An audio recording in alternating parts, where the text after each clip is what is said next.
माह रमज़ान अल्लाह ताला ने हम मुसलमानों को एक बेहतरीन तोहफ़ा अता किया है, जिसको अगर हम पूरे एहतमाम से गुज़ारें तो ईद के दिन हम ऐसे होंगे कि दोबारा जैसे माँ ने पैदा किया हो, जो तमाम गुनाहों से पाक हो। तो हमें इस महीने का, इस पाक महीने का पूरा एहतमाम करना चाहिए, सिर्फ़ खाने पकाने के लिए नहीं बल्कि अपनी रूह की पाकीज़गी का एहतमाम करना भी बहुत ज़्यादा ज़रूरी है। पूरा साल हर दिन हम घर की सफाई में मसरूफ़ रहते हैं, कोई अपने अपने तरीक़ों से किसी न किसी तरह, और साथ साथ अपनी रूह और जहन की पाकीज़गी का एहतमाम नमाज और कुरान और इबादत करते रहते हैं। लेकिन ये जो महीना है, अल्लाह पाक ने हमें ये एक ऐसा महीना मुसलमानों को अता किया है जो कि बहुत ही बेहतरीन तोहफ़ा है हम सब के लिए। तो हमें कोशिश करनी चाहिए कि हम इसका पूरे से पूरा भरपूर फ़ायदा उठाएं, इसका एक लम्हा भी ज़ाया ना करें। वो सिर्फ़ इसमें हमने खानों का ही एहतमाम नहीं करना, तो हमने अपनी पाकीज़गी का, अपनी रूह की पाकीज़गी का भी एहतमाम करना है, जो कि बहुत ही ज़्यादा अहम है। सो आज की वीडियो में ऐसी ही एक कोशिश है जो कि मैं आपके साथ शेयर करने जा रही हूँ। I hope you will like it. तो मैंने पहले क्या किया है कि इस रमज़ान के आने से पहले, आप सबको पता है कि कुछ ही दिन रह गए हैं, तो हमें अपनी इबादत के लिए ज़्यादा से ज़्यादा वक्त निकालना है। तो उसके लिए हमने क्या करना है, ऑब्वियसली मैंने पहले ही बताया है कि हम हर दिन अपने कामों में ही मसरूफ़ रहते हैं। तो उन कामों को अगर हम कोशिश की जाए, इस तरह हम अपने कामों को समेट लें कि बाद में हमें इबादत का ज़्यादा टाइम मिले। तो हमने क्या करना है, अब ये जैसे कि कुछ दिन रह गए हैं, बजाय इसके कि रमज़ान शरीफ शुरू हो और फिर हम अपने कामों को समेटना शुरू कर दें, तो उससे बेहतर है कि हम, जैसे कि कुछ दिन अब रह गए हैं रमज़ान शुरू होने में, तो हम अपने कामों को पहले ही समेट लें ताकि हम बाद में ज़्यादा से ज़्यादा इबादत के लिए टाइम बचा सकें।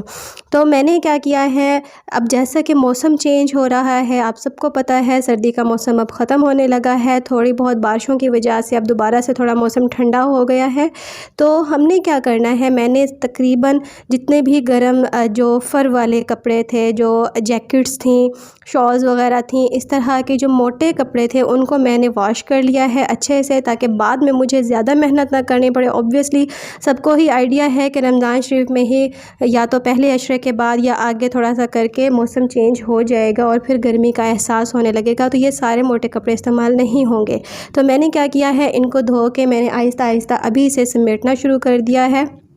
तो आज मैंने वो सारे कपड़े वॉश कर लिए हैं अच्छे से, और जैसे ही वो खुश्क होंगे उसके बाद मैंने उनको भी लपेट के फ़ौरन ही ठिकाने लगा देना है, ताकि हमारी जो अलमारियां हैं वो भी सुख का सांस लें, क्योंकि जो मोटे कपड़े होते हैं बहुत, आप सबको पता है, बहुत ज़्यादा स्पेस ले लेते हैं। तो हमने इनको अभी से समेटना शुरू कर देना है। लेकिन अभी थोड़ी बहुत ठंड है, ठंड शुरू हो जाती है जैसे ही कहीं बारिश होती है किसी शहर में, तो हर तरफ ही उसका असर होता है, ठंड या नमी होना शुरू हो जाती है। तो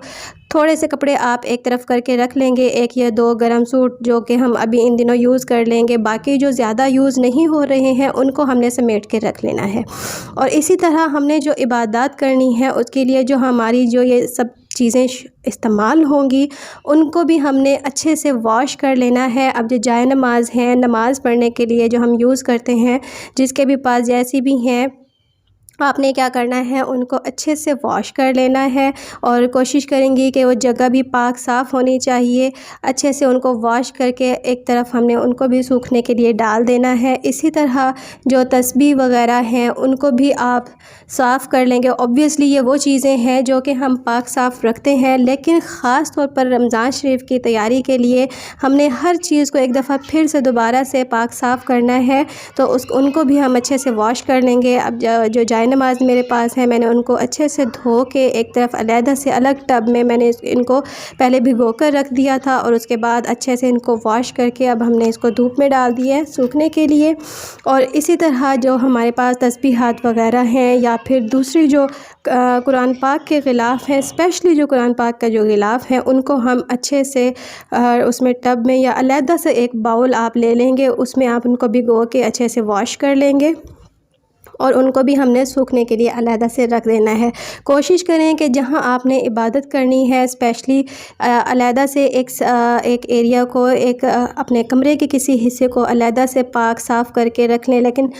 कोशिश ये होनी चाहिए कि हम घर के हर हिस्से में तकरीबन जगह चेंज कर के हम नमाज़ पढ़ा करें। लेकिन अगर छोटे बच्चे भी हैं तो आप कोशिश करें कि एक हिस्सा आपका इबादत के लिए मख़सूस होना चाहिए। उसके बाद मैंने ये क्या किया है, जैसे कि नमाज़ पढ़ने के लिए ये टोपियाँ वग़ैरह हैं, और इसी तरह बच्चों के जो स्कार्फ़ हैं और बाकी जो टोपियाँ हैं या छोटे मफ़लर हैं, उनको भी मैं अच्छे से इनको भिगो दूँगी और इनको हम वॉश कर लेंगे। थोड़ी देर भिगोने के बाद फिर मैं इनको भी अच्छे से वॉश कर लूँगी। तो इनको भी एक साइड पे भिगो कर रख दिया है। जितनी भी चीज़ें इबादत में इस्तेमाल होती हैं, जैसे कि पहले मैंने बयान किया है कि यह हमारी रूह की पाकीज़गी का एहतमाम है। तो जब आप कोई अच्छा सूट पहन लेते हैं साफ़ सुथरा, ज़रूरी नहीं है कि वो बिल्कुल नया हो, साफ़ सुथरा भी आप बिल्कुल धुला हुआ साफ़ सुथरा सूट पहन लें तो आप अपने अंदर एक तब्दीली महसूस करते हैं, आप अपने अंदर एक पॉजिटिव चेंज महसूस करते हैं, ख़ुद को ज़्यादा फ्रेश महसूस करते हैं। तो इसीलिए जब हम इबादत करें तो हमारी हर चीज़ पाक साफ़ होनी चाहिए, धुली हुई होनी चाहिए। तो हमें इसीलिए मैं इन सब चीज़ों का ज़िक्र कर रही हूँ कि जितनी भी हमारे पास तस्बीहात वग़ैरह हैं, कुरान पाक का ग़िलाफ़ है और जाए नमाज़ हैं, टोपियाँ हैं, ये सारी चीज़ें जो हमने इबादत के लिए उस वक्त यूज़ करनी है, ये एक दफ़ा फिर हम रमज़ान शरीफ शुरू होने से पहले ही इन सब को अच्छे से वॉश कर लेंगे। और इसी तरह मैंने साथ साथ ही घर की भी बाकी सारी चीज़ों को साफ़ करना शुरू कर दिया है। ये ओवन,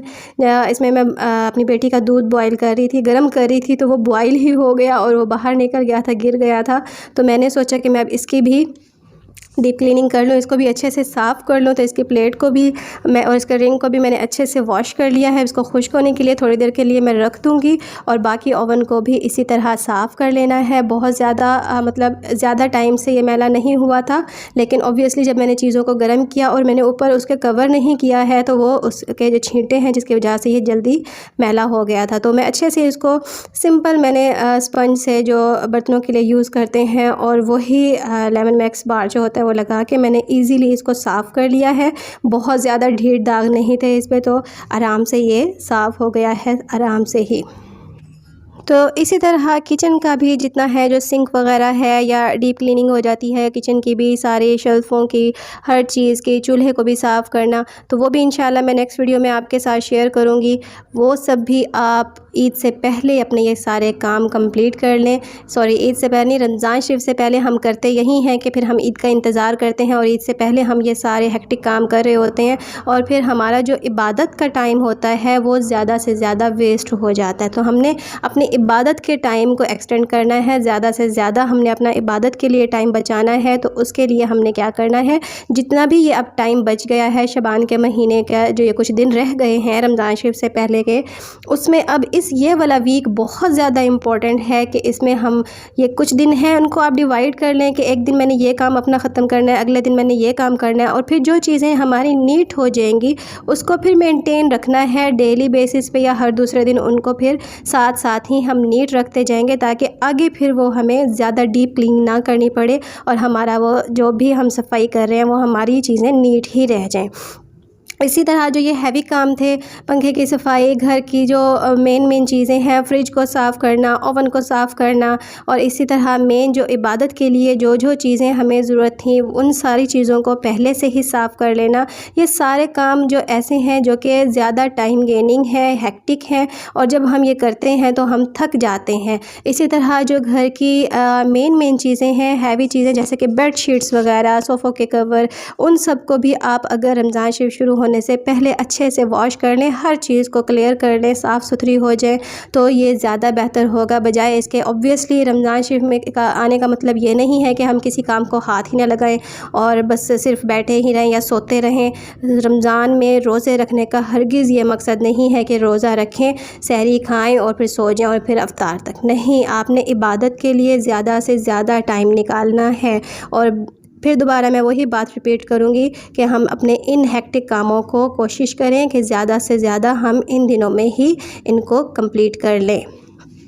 तो इसके बाद मैं नेक्स्ट वीडियो में आपके साथ इंशाअल्लाह फ़ूड प्रेप के जो हैं आइडियाज़ वो भी आपके साथ शेयर करूँगी कल इंशाअल्लाह। तो आज की वीडियो में ये सारी चीज़ें थी जो मैंने आपके साथ शेयर की। इसी तरह मैंने फ़्रिज की भी डीप क्लीनिंग कर ली है, इसको भी अच्छे से सारा साफ़ कर लिया है, ताकि जो मैं नेक्स्ट आपके साथ फ़ूड प्रेप के जो वीडियो मैं आपके साथ शेयर करूँगी और मैंने बाकी सामान जो सेव करना है वो किस तरह से हमने करना है वो भी इंशाअल्लाह नेक्स्ट वीडियो में आपके साथ शेयर करेंगे। तो आज की जो वीडियो है ये तकरीबन आज का डे भी हेक्टिक था, क्योंकि ज़्यादा से ज़्यादा इसमें सफाई का काम था और आज का दिन जो भी अब थकन होनी थी वो मुझे आज ही हो गई है। लेकिन अगर यही चीज़ मैं अगर रोज़ा रखने के साथ साथ करूँगी तो फिर मेरे लिए इबादत का टाइम नहीं बचेगा, इबादत का टाइम ज़्यादा से ज़्यादा फिर वो ज़ाया हो जाएगा। तो सिर्फ नमाज़ पढ़ना ही काफ़ी नहीं होता, आप एक्स्ट्रा जो होते हैं इबादत में नवाफिल पढ़ सकते हैं, कुरान पाक ज़्यादा से ज़्यादा पढ़ना चाहिए और इसी तरह आप वज़ाइफ़ कर लें कोई ना कोई। तो हमें कोशिश करते रहना चाहिए कि सिर्फ़ रोज़ा रखना ही काफ़ी नहीं है, उसमें हम अपनी इबादत के लिए भी ज़्यादा से ज़्यादा टाइम निकालें, क्योंकि ये वो महीना है जो कि हर हर लम्हा हमें सवाब देता है, हर लम्हा एक छोटी सी नेकी भी हमें बहुत ज़्यादा सवाब देती है बजाय दूसरे महीनों के। तो एक रोज़ा भी अगर आपका छूट जाता है वो आप बाकी सालों में जितने भी ज़्यादा रोज़े रखें तो आपको उतने रोज़े का सवाब नहीं मिलता जो कि हम रमज़ान शरीफ में एक रोज़ा रखते हैं। तो कोशिश करें कि रमज़ान शरीफ के रोज़े ना छोड़ें और तमाम रोज़े पूरे खुशू व खुज़ू के साथ रखें। और अगर आपको मेरी वीडियो ये पसंद आई हो और मेरी ये छोटी सी कोशिश आपको पसंद आई हो और अभी तक अगर आप मेरी वीडियो से जुड़े हुए हैं तो मेरी वीडियो को ज़रूर लाइक करें, शेयर करें और अगर आप मेरे चैनल पर नए हैं तो मेरे चैनल को करें सब्सक्राइब। और मिलते हैं इंशाअल्लाह एक नेक्स्ट वीडियो में रमज़ान शरीफ की ही प्रिपरेशन के हवाले से। टिल देन अपना ख्याल रखिएगा, अल्लाह हाफिज़ और दुआओं में याद रखिएगा।